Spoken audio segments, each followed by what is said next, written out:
Oh, you want to talk about pain? Not the cute kind. Not the, I had a bad day kind. I'm talking about the kind of pain that doesn't knock it kicks the door off the hinges. The kind that doesn't bruise the skin. It rewires the soul. You absorbed pain that would have erased entire bloodlines. Generations would have folded. Names would have vanished. Stories would have ended in silence. But you didn't. Isn't that funny?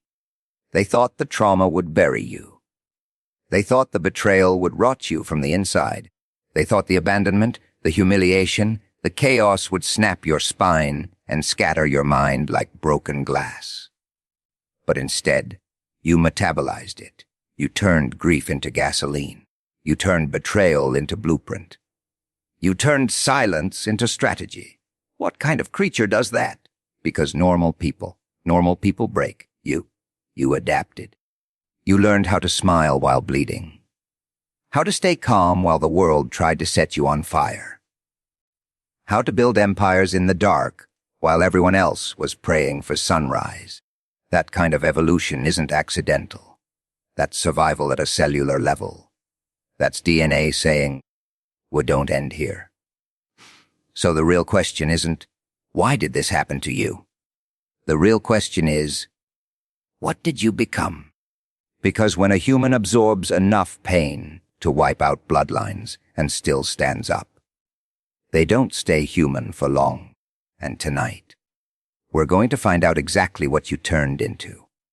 Pain was never sent to end you. It was sent to introduce you to yourself. The version of you before the chaos, that was the prototype. Soft edges, untested bones, a heart that still believed the world would play fair. But the world doesn't play fair. It plays to win. And when it came for you, it didn't come gently. It came with betrayal sharp enough to split your trust in half. It came with silence loud enough to drown your confidence. It came with loss so heavy it felt ancestral, like you were carrying grief that didn't even belong to this lifetime. Most people meet the kind of pain and mistake it for a death sentence. They curl inward. They shrink. They let the story end there. But you did something different. You stood in the fire long enough to realize it wasn't trying to kill you. It was branding you, marking you, initiating you into a level of awareness most people will never reach. Initiation is violent. It strips illusions. It tears off the mask you didn't even know you were wearing. Pain exposed who was real and who was rehearsed. It showed you which smiles were knives. It revealed how fragile comfort really is. And in that exposure, something inside you hardened, not in bitterness, but in clarity. You learned the language of survival. You learned how to read energy instead of words. You learned that boundaries are sacred, not selfish. You learned that not everyone deserves access to your vulnerability. Those lessons weren't given in a classroom. They were carved into you through sleepless nights and silent breakdowns. Through moments where you questioned your own worth. Through days where breathing felt like labor. And yet, here you are. That's the initiation. The moment you realize you didn't just endure pain, you were upgraded by it. The version of you that entered the storm is not the version standing now. That old self would have hesitated. This one calculates. That old self would have begged. This one withdraws and rebuilds. That old self feared being alone. This one understands solitude is power. Pain forced you to confront your shadow, the anger, the insecurity, the abandonment wounds. It dragged them into the light and said, deal with this or be ruled by it. And instead of running, you faced it. You dissected it. You integrated it. That's initiation. Not avoiding darkness, but walking through it without losing your name. They thought the pressure would collapse you. Pressure collapses what's hollow. It forges what's solid. Every betrayal taught you discernment. Every failure taught you precision. Every rejection redirected you toward something more aligned. What felt like destruction was actually filtration. The weak attachments fell away. The false identities burned off. What remained was raw, unfiltered you. Initiation doesn't feel heroic while it's happening. It feels unfair. It feels isolating. It feels like being misunderstood by everyone around you. But that isolation sharpened your independence. That misunderstanding strengthened your inner voice. You stopped seeking validation because pain showed you how temporary applause is. You weren't being punished. You were being prepared. Prepared to operate at a frequency that requires resilience. Prepared to carry wisdom that can't be taught secondhand. Prepared to move through life with a depth that unsettles the shallow. Pain was the gatekeeper, and you walked through it. Trauma doesn't ask for permission before it rewires you. It doesn't knock politely and wait for you to prepare. It crashes through the nervous system, flips switches you didn't know existed, and leaves fingerprints on your thoughts. The person you were before it happened. That version operated on innocence, on assumption, on the belief that effort equals fairness and love equals safety. Trauma shatters that equation in a single breath. Something changed in you after that moment. Maybe it was gradual. Maybe it was instant. But it was undeniable. Your reactions sharpened. Your awareness heightened. You started scanning rooms without realizing it. You read tone shifts like survival codes. You could feel when something was off before a word was spoken. That wasn't paranoia. That was adaptation. Trauma forces evolution. Not the pretty kind. Not the inspirational quote kind. The kind that happens in silence at 3 a.m., when your mind replays conversations and your chest tightens for no visible reason. The kind that makes you question your worth, your judgment, your softness. It breaks the old wiring first. It overloads the circuits, and in that overload, your system rebuilds itself to prevent the same injury from happening again. You became more cautious, more selective, more controlled. Some people call that cold. They don't understand the engineering behind it. They didn't see the collapse that required reinforcement. They didn't feel the emotional freefall that demanded internal armor. What they call distance is actually precision. What they call detachment is discernment. Your trust patterns changed. You stopped giving it freely. You started observing consistency instead of listening to promises. You learned that words are cheap when behavior doesn't match. Trauma taught you that patterns speak louder than apologies. That lesson cost you something, but it saved you more. And it wasn't just how you saw others. It was how you saw yourself. The old version of you might have blamed yourself for everything. Might have tried to overcompensate to keep peace. But trauma forced a confrontation with your own boundaries. It showed you where you tolerated too much. Where you silenced yourself to avoid conflict, where you accepted less than you deserved. That confrontation was brutal. It stripped away comfort. It made you sit with truths you avoided. But once you saw them, you couldn't unsee them. That awareness is permanent. That's the rewiring. Your emotional responses shifted too. You don't react the same way anymore. You pause, you analyze. You detach before you explode. Or maybe you used to be silent, and now you speak up without trembling. Either way, the pattern changed. The wiring rerouted. People who haven't been through it might not recognize you now. They might say you've changed. They're right. You did. Trauma doesn't leave you untouched. It leaves you recalibrated. The sensitivity you once had transformed into strength. The fear you once carried converted into foresight. You're not the same because you can't be. The brain doesn't experience that level of impact and stay identical. It adapts to survive, and in surviving, it upgrades. The innocence might be gone. The naivety might be burned away. But what replaced it is sharper, wiser, more aware. You weren't broken beyond repair. You were reconstructed under pressure. There was a time when words could cut you open, When someone's tone could ruin your entire day. When rejection felt like a verdict on your existence. Back then, your heart was exposed, unfiltered, reactive. You felt everything at full volume, and you didn't know how to lower it. Every disappointment echoed. Every betrayal lingered. Every insult nested in your mind and replayed itself until it became a belief. Then life stopped whispering and started striking. It didn't just test your emotions. It overwhelmed them. Layer after layer of pressure stacked on top of you until sensitivity wasn't sustainable anymore. You couldn't afford to collapse every time someone misunderstood you. You couldn't afford to bleed every time someone projected their wounds onto you. So something inside you adapted. At first, it felt like numbness, like you were losing your softness, like maybe you were becoming too hard.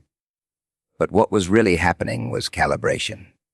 Your system was learning the difference between discomfort and danger, between opinion and threat, between noise and truth. You stopped reacting instantly. You started observing. When someone tried to provoke you, you didn't explode the way you used to.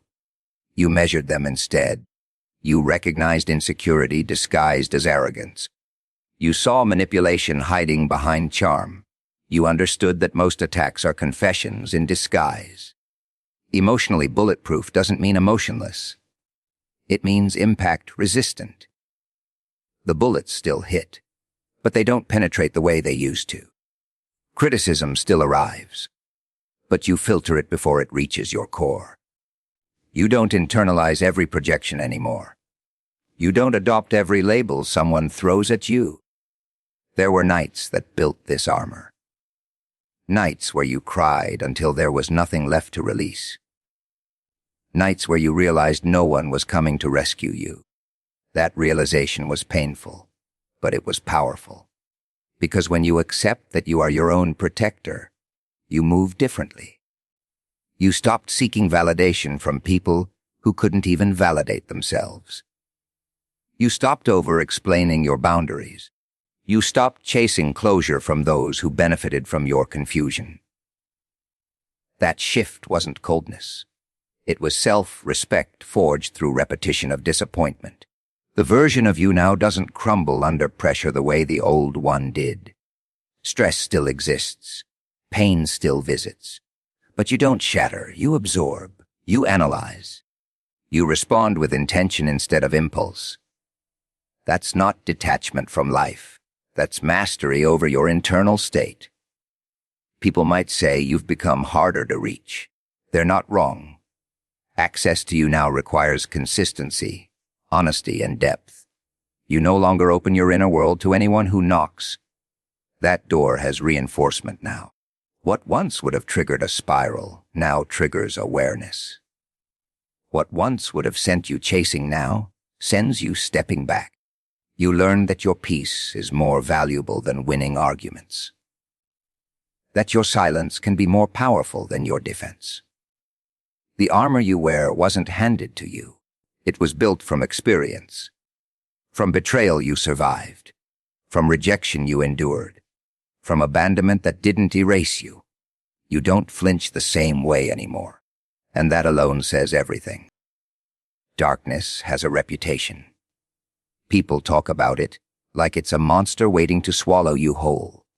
Like once you step into it, you'll never find your way back. But what they don't tell you is that darkness is also a workshop, a laboratory, a place where weak structures collapse and stronger ones are built. When your life dimmed, when things fell apart, when silence replaced certainty, it felt like you were being consumed. The familiar disappeared. The support you thought was permanent faded. The identity you carried cracked under pressure. It felt like loss. It felt like punishment. It felt like the end of something sacred. But endings are construction sites in disguise.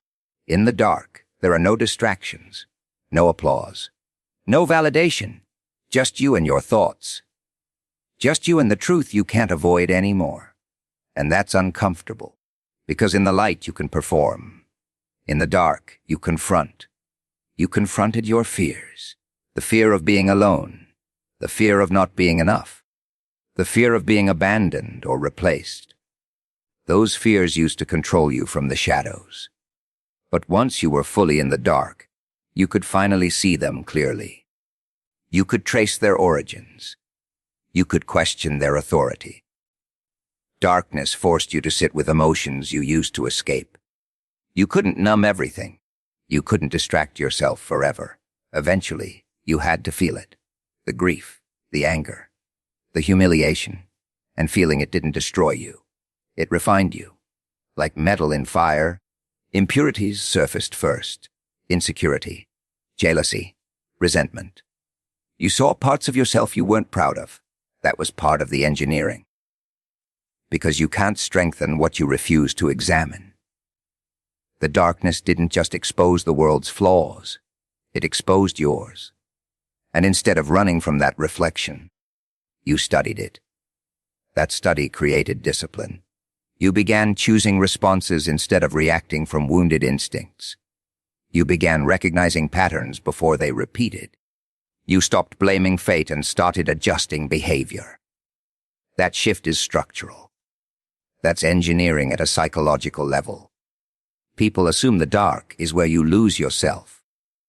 For you, it's where you found the unfiltered version. The version that doesn't rely on constant reassurance. The version that doesn't panic at solitude. The version that understands that peace is built internally, not borrowed externally. You learned how to generate your own light, not in a dramatic, cinematic way, but in small, quiet ways, by keeping promises to yourself, by maintaining routines when motivation was gone, by choosing growth over comfort repeatedly. That's engineering. That's design under pressure. The darkness also stripped away illusions about others. It showed you who disappears when you're not shining, who distances themselves when you're struggling. That clarity hurt, but it also simplified your world. Fewer illusions mean fewer surprises.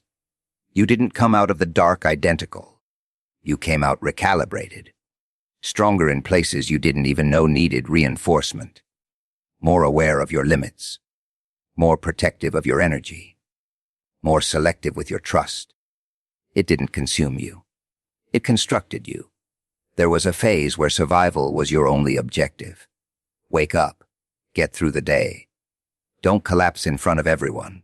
Don't let them see how heavy it feels. Survival mode is raw, instinctive. It's about minimizing damage, avoiding triggers, reducing risk. You move carefully. You speak cautiously. You trust sparingly. Every decision is filtered through one question. Will this hurt me again? That version of you was necessary. It kept you alive when everything felt unstable. It taught you awareness. It taught you restraint. It taught you how to endure without breaking apart in public. But survival is not the final form. It's the cocoon. At some point, something shifted. The hypervigilance softened into perception instead of fear. The guarded silence transformed into strategic quiet instead of suppression. You weren't just avoiding pain anymore. You were building direction. Evolving means you stopped defining yourself by what happened to you. You stopped introducing yourself through your wounds. You stopped making decisions purely to prevent repetition of the past. Instead, you began asking a different question. Who am I becoming? That question changes everything. Survival reacts. Evolution chooses. You began choosing environments that align with your growth instead of clinging to familiarity. You began choosing conversations that expand you instead of ones that drain you. You began choosing discipline over impulse, long-term vision over short-term comfort. There's a difference between being hardened and being refined. Hardened people close off. Refined people become precise. You didn't just build walls, you built standards. You didn't just detach, you elevated. You started noticing how your mindset changed. Challenges that once felt like personal attacks now feel like puzzles. Criticism that once destabilized you now becomes data. Setbacks that once convinced you to quit now trigger recalibration instead of collapse. That's evolution. It's subtle but powerful. It's not loud or dramatic. It's consistent. It shows up in the way you manage your time, in the way you protect your energy, in the way you don't chase what clearly isn't aligned. You're no longer trying to prove your worth to people who can't see it. You're investing that energy into becoming undeniable to yourself. That internal shift is monumental, because when your validation comes from within, external noise loses authority. Even your pain has a different role now. It's not an open wound. It's archived wisdom. You reference it when needed, but you don't live inside it. You don't romanticize it. You don't let it define the ceiling of your potential. Survival was about staying afloat. Evolution is about steering the ship. You've moved from reacting to designing, from defending to creating, from bracing for impact to generating momentum. The fear that once controlled your decisions has been replaced by intention. You're not just here to endure anymore. You're here to expand.